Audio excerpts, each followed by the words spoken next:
Hola mis queridos amigos, es miércoles, estamos en nuestro trabajo cultural de cápsulas o en gotas, agradezco como siempre el favor de su atención y estamos haciendo este trabajo ya de despedida, casi de fin de año.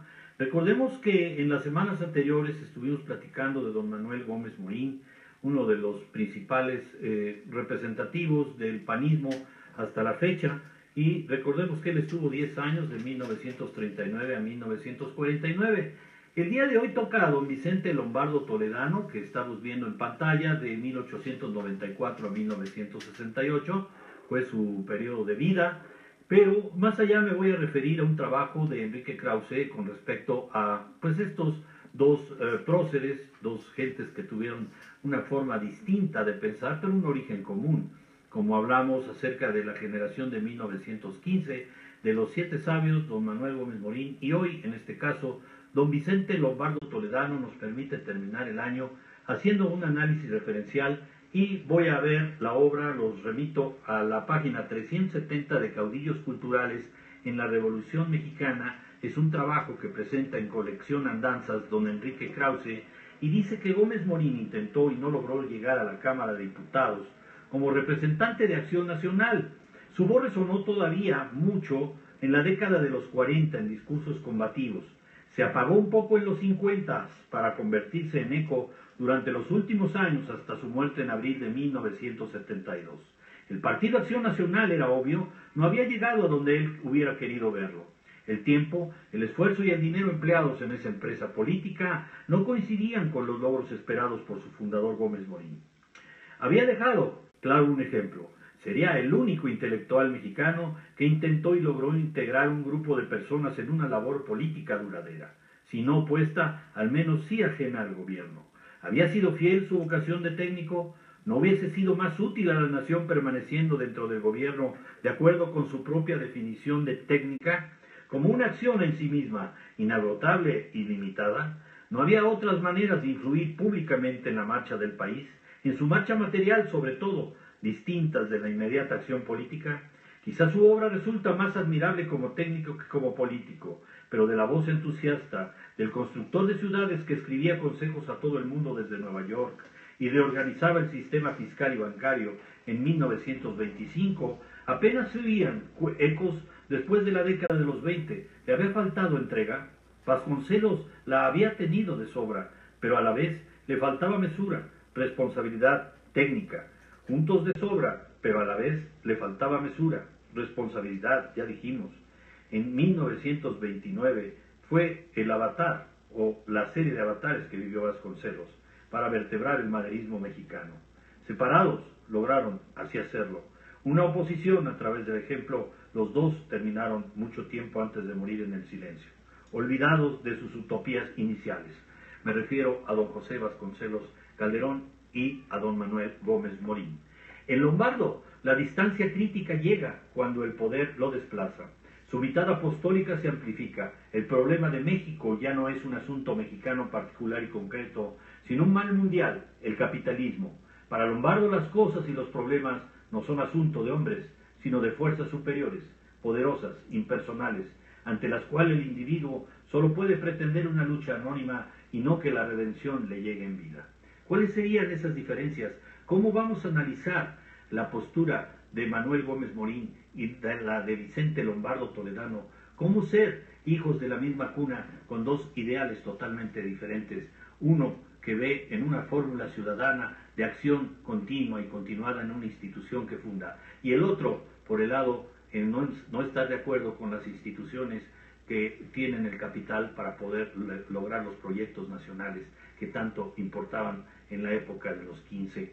En la reconstrucción de nuestro país después de la Revolución, don Vicente Lombardo Toledano pensó en que el poder debería detenerlo o atentar, o detentarlo más bien, y usar ese poder político a través de la socialización de los medios de producción.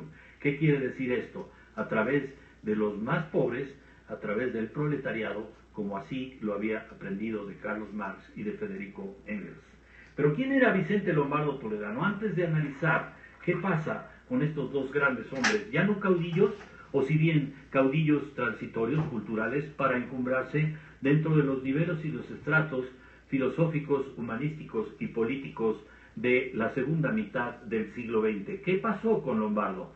Don Vicente Lombardo Toledano fue gobernador de Puebla en el año de 1923. Froilán Manjares fue su predecesor y sucesor fue Francisco Espinosa Fleury. Fue presidente del Partido Popular Socialista. Este hombre que tiene como misión importante el mirar hacia una realidad distinta, la del proletariado, ya dije, la de los obreros encumbrados en el poder. Fue candidato presidencial del Partido Popular Socialista en 1952. Fue el primer candidato y su sucesor fue Cuauhtémoc Cárdenas Solórzano. Su información personal se las vamos a conocer para que empecemos a analizar y adentrarnos en la cultura y en la costumbre de hablarle el señor Lombardo Toledano. Nació en la ciudad de Teciutlán, Puebla, un 16 de julio de 1894 y su fallecimiento ocurre un 16 de noviembre de 1968. 74 años tenía y en la Ciudad de México lo vio morir. Por supuesto fue de nacionalidad mexicana y decimos que su partido y su ideología era la del Popular Socialista. Su alma mater, su educación fue en la Universidad Nacional Autónoma de México y se distinguió como abogado en diferentes ámbitos. Ya dije que nació en Teciutlán, en Puebla, y que fue un sindicalista, político y filósofo mexicano de tendencia marxista. Vincenzo, como se diría en italiano, Lombardo Capi, contrajo matrimonio con Marcelina Carpio. De esta relación nacieron 7 hijos: Luis, Vicente, Emilia, Marcelina, Alejandro, Pedro y María. Vicente, el segundo hijo de don Vincenzo, nacido en 1870, era el administrador de los bienes del padre, de los dividendos y de su propio patrimonio que había iniciado en 1895. Había sido tenedor de libros y al comenzar a operar en Teciutlán Copper, propiedad de don Vincenzo, poseía un negocio donde elaboraba utensilios con raíz de zacatón. Para el año de 1901, su capital personal ascendía a 15,191 pesos. En 1890 se casó con una mujer teciuteca de antepasados sefarditas, Isabel Toledano, con quien tendría 11 hijos, de los que 2 murieron a muy temprana edad. La primera hija, Isabel, nacida hacia 1892, murió a los 6 años. Después de Isabel, en julio de 1894, nació Vicente. Le siguieron Luis, María, Margarita, Isabel, la segunda, Humberto, Guillermo, Elena y Aída. Sus estudios, su instrucción inicial básica, la efectuó en el Liceo Teciuteco, misma institución a la que asistieron los hermanos Maximino y Manuel Ávila Camacho. Sus estudios superiores los realizó en la Escuela Nacional Preparatoria. Se licenció como abogado en la Escuela Nacional de Jurisprudencia, donde junto a brillantes jóvenes de la época, como Manuel Gómez Morín, como dijimos en la entrada, y don Alfonso Caso, fue fundador de la Sociedad de Conferencias y Conciertos, grupo conocido como los 7 Sabios de México, pertenecientes a la generación de 1915. Posteriormente obtuvo el grado de doctor en filosofía en la Universidad Nacional Autónoma de México, como también señalé en la entrada del programa. En su actividad política fue miembro de la Sociedad de Conferencias y Conciertos, cuya meta era propagar la cultura entre los estudiantes universitarios. La sociedad fue fundada en 1916 y fue conocida en el ambiente universitario de aquella época como la Sociedad de los 7 Sabios de México. Se destacó por ser un líder sindical con presencia e influencia indiscutible en el México posrevolucionario de principios y mediados del siglo XX. Fue secretario general de la Confederación de Trabajadores de México, la CTM, de 1936 a 1940. De la Confederación de Trabajadores de América Latina, la CETAL, y vicepresidente de la Federación Sindical Mundial. No perteneció nunca al Partido Comunista Mexicano, sin embargo, fue un militante convencido de la construcción de la sociedad socialista. Tuvo mucha influencia en el ámbito sindical nacional y mundial. Su autoridad moral le permitió influir